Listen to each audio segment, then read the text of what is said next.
এই যে সামনে যে গাড়িটা দেখতে পারতেছেন এটা হচ্ছে এই যে হাইব্রিড লেখা পিছনে, হ্যাঁ। তো আপনাকে সর্বপ্রথম জানতে হবে হাইব্রিড মানে কি, হ্যাঁ। এই যে এফজেডএস ভার্সন 4 যে হাইব্রিড বের হয়েছে, হাইব্রিডের কাজটা কি, আসলে বাইকের মধ্যে কি হাইব্রিড সিস্টেমটা দেওয়া যাবে কিনা। এফজেডএস ভার্সন 4 হাইব্রিডটা দেখে কি কি মনে করছিলাম জানেন? ফার্স্ট টাইম ভাবছিলাম হয়তো গাড়ির মধ্যে ব্যাটারি আছে অনেকগুলা, পরে দেখি যে ব্যাটারি নাই। তো আমি ভাবলাম এটা আবার হাইব্রিড হয় কিভাবে, হাইব্রিড গাড়ির মধ্যে তো অনেকগুলো ব্যাটারি থাকে আসলে। এই যে বাইকের মধ্যে যে সরি, কারের মধ্যে যে ওই যে লেখা দেখাইলাম হাইব্রিড, এইটার অনেকগুলো মডেল বের হয়েছে। এফজেডএস ভার্সন 4 হাইব্রিড, হাইব্রিড যে কারগুলো আছে, আসলে হাইব্রিডের মূল কারণটাই হচ্ছে এটা যে 0 থেকে 60 পর্যন্ত আপনার ব্যাটারি কাজ করবে। তারপরে হচ্ছে কোনো কোনো গাড়ির 60, কোনো কোনো গাড়ির 50, কোনো কোনো গাড়ির 40। তো এটা আবার কেউ মাইন্ড করবেন না। তো যাই হোক, 0 থেকে 60 কিলোমিটার পর্যন্ত ব্যাটারিতে কাজ করে, আর এরপরে হচ্ছে ইঞ্জিন কাজ করে। এটা কেন করা হয়েছে সেটা আমি একটু বলি। যেমন মোটরসাইকেলের খুব ছোট একটা পিস্টন, যেমন ধরেন মোটরসাইকেলের পিস্টনটা যদি হয় 55 mm, তো একটা গাড়ির পিস্টন কিন্তু হয় মনে করলেন 110 mm বা 100 mm, হ্যাঁ।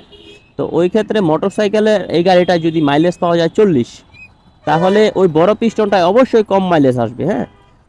তো এই ক্ষেত্রে গাড়ির কিন্তু একটা পিস্টন না, 4টা পিস্টন। তো 4টা পিস্টন চালাতে হলে দেখা গেছে গাড়ির মাইলেজটা প্রপারলি আপনার 6-7-এ নেমে আসবে।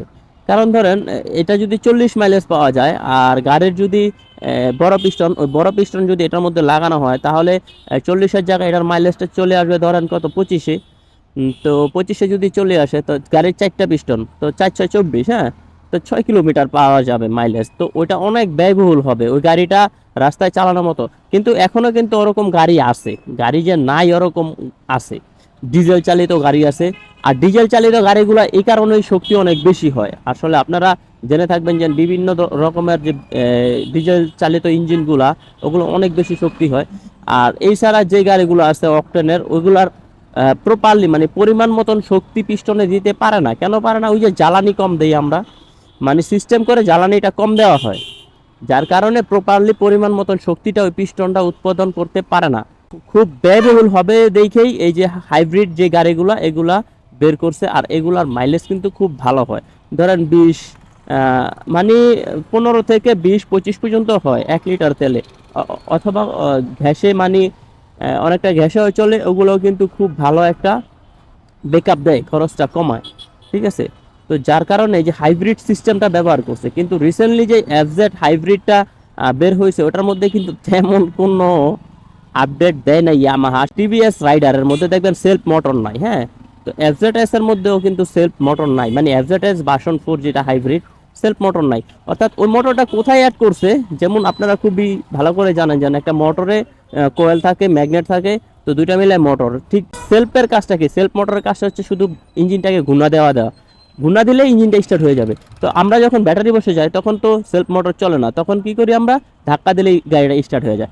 ওই সিস্টেমটা আরো আগেই অন্য অন্য মডেলে করছে, টিভিএস রাইডার করছে, তারপর হুন্ডা কোম্পানি করছে, হুন্ডা শাইনে। তো যাই হোক, ওই সিস্টেমটা এটার মধ্যে কাজে লাগাই দিছে। তো আর হচ্ছে কি, হিরো কোম্পানি যেমন আই স্মার্ট একটা সিস্টেম বের করছে। যেমন এই যে ধরেন জ্যামের মধ্যে আপনি ক্লাস ধরে রাখছেন, গাড়িটা অটোমেটিক বন্ধ হয়ে গেছে, কিছুক্ষণ পর জ্যাম ছুটছে, ক্লাস ধরার মাত্রই আপনার গাড়িটা স্টার্ট হয়ে যাবে অটো। এই জিনিসটা দিয়ে শুধু শুধু হাইব্রিড নামটা দেওয়া কতটুকু যুক্তিসম্পূর্ণ এটা আপনারাই ভালো জানেন। তো কথা অনেক বেশি বলে ফেলাইছি, ভিডিও অনেক বড় হয়ে যাচ্ছে, যার কারণে আপনারা দেখেন না। তো আপনাদের ব্যক্তিগত মতামত একটু জানাবেন দয়া করে।